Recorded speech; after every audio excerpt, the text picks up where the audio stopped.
Hi guys, welcome back to Thursday Top Lessons. Today we're going to be learning leadership from some of the finest that our generation has seen.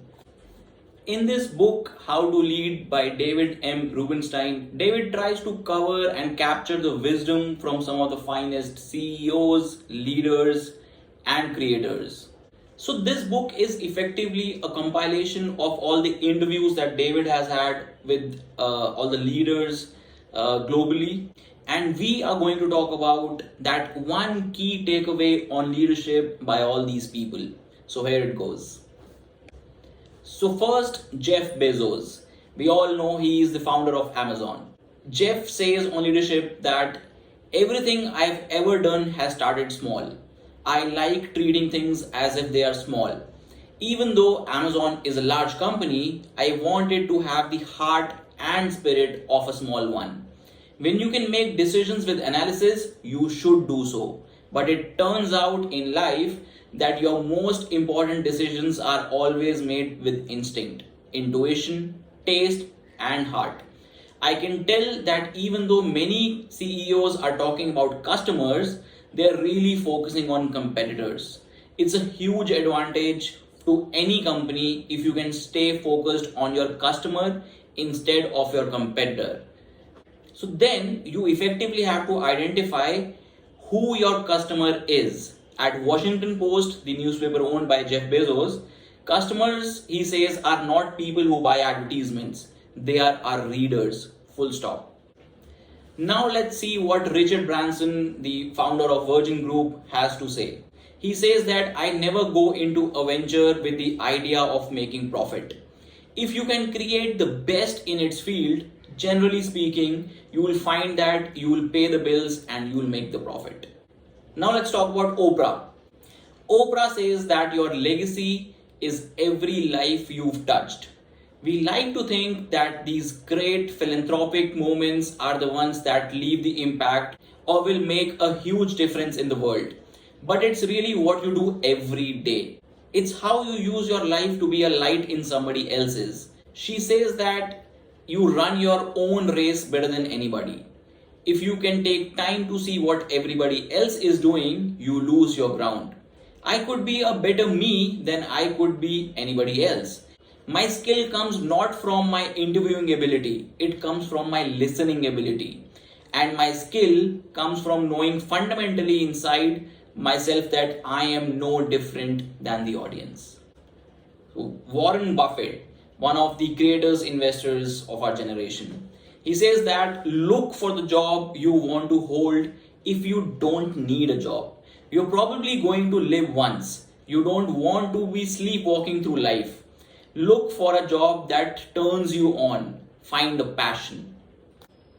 Here's Phil Knight, the founder of Nike. Hollywood will portray a leader as a tall and handsome and strong-jawed person. A lot of times, the real good leaders are just the opposite. First of all, they've got to want it. But they come in all shapes and sizes. And he says that I don't know if there is just one lesson in leadership. Now let's talk about Ken Griffin, the founder and CEO of Citadel. The market is rarely dead wrong.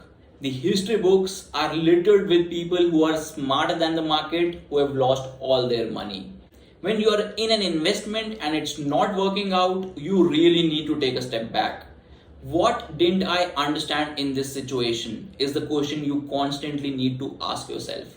If you really think you've resolved all the unknowns that you can possibly get your head around, you stay with your position. But in the history of finance, the failure stories are people who do not respect the market. Next, let's talk about Robert F. Smith, the founder and CEO of Vista Equity Partners. He says that when I look back at those days and the formative elements of who we were in our communities, I see parents who gave generously their time, energy, effort, and intellectual capacity. That led me to always think about striving for excellence. One thing we have to do is ensure that our society is a just society, that our society has the ability to cure its own problems. While we accumulate wealth on the one hand, we need to also solve the problems that are facing us today while we are alive. Now let's see what Jamie Dimon has to say, the chairman and CEO of JBMC. He says, my contributions to making it a better world is running a good JPMC. I tell people if I don't do a good job at JPMC, I hurt the opportunities for all our people. I heard the opportunities for 2000 hamlets we do business in. We can be philanthropic. We can help people to grow. But if I do a good job, we can do all those things. I'm not an artist. I'm not a tennis player. I'm not a musician. I'm not a politician. This is my contribution, he says. America has the best hand ever dealt to any country on this planet, today or ever. We have peaceful, wonderful neighbors in Canada and Mexico. We have all the food, water, and energy we will ever need. We have the best military on the planet for as long as we will have the best economy. He says we have the best universities on the planet. We still educate most of the kids who start businesses around the world. We have a rule of law which is exceptional. We have a magnificent work ethic, and we have innovation from the core of our bones. So he is very bullish on America and the American way of working. His sole take on leadership is running his business damn good. Now let's talk about Marilyn Hewson, the executive chairman and former chairman, president and CEO of Lockheed Martin. She says that I don't have a scholarship. I worked nights on what was called the graveyard shift from 11 at night to 7 in the morning. And then I went to class from 8 to 1. And then I'd sleep unless I had a date. And then I'd go right back to work without sleeping. Because you can do that when you're 18 or 19 years old. I worked full time, paid my own way through the school, finished in 3.5 years. You have to do what you have to do, is her take on leadership. Melinda Gates, the co-chair of the Bill and Melinda Gates Foundation. She says, one of the things I've learned about data and the data we collect is we think that data is objective. Data is actually sexist, she says. We don't actually know why women have dropped out of computer science, but there's some theories looking at the data that we do have. She recalls when I played video games, it was Pong, Pac-Man. Then with the advent of computers, they were promoted to the boys, and so more boys games were made. And these games then became shoot 'em up games, and women and girls said, I'm out. Then it became a self-referential circle. There are a lot of forces pushing women down today. I've seen it in country after country, all over the world. If you lift up women, they lift up everybody else around them. That ultimately lifts up the community and a country. Now let's see what Eric Schmidt, the former chairman of Google, has to say. He says that a stereotype of a general manager is not really how the world works today. Now the managers are uniquely good at something and then they learn other things. I don't think it matters where you start, but you need to be incredibly good at that one thing and then you broaden your skills. Discipline, hard work, and loving what you do will get you very far. Something on culture in Google he has to share. He says that he had a roommate in his office. He was the CEO, Eric Schmidt, and he asked that person, why are you here? That person, by the name of Amit, responded, you're never here and I was in a 6-person office. It was too loud.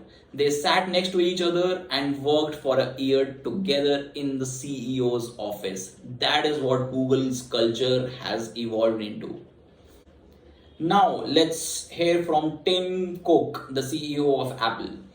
He says that as I look at the world, many of the problems come down to the lack of equality. It's the fact that the kid who is born in one zip code doesn't have a good education because they happen to be born in that particular zip code. It's someone in the LGBTQ community who is fired because of that.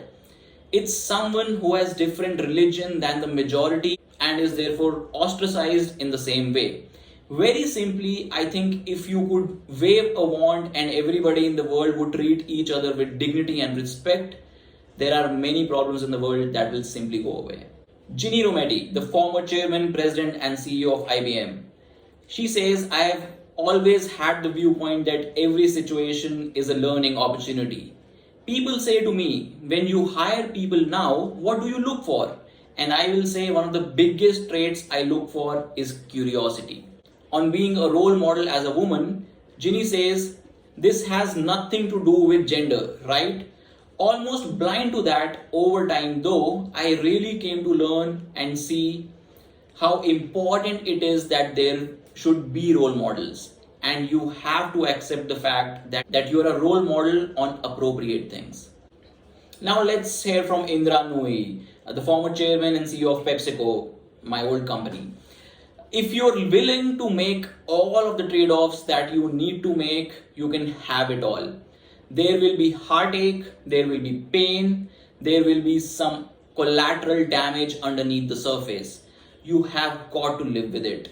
The last 7 years in particular have been a real challenge to run a large company, she says, because you have got to be a foreign policy expert, you have got to be a technology person, you have to be able to talk to the front line, and you have got to be able to talk to world leaders. That is the span of horizon that it takes today to be a leader. So guys, that was the first part of this book, How to Lead by David Rubenstein. In the next part, we will listen from world leaders, politicians, decision makers, and the masters.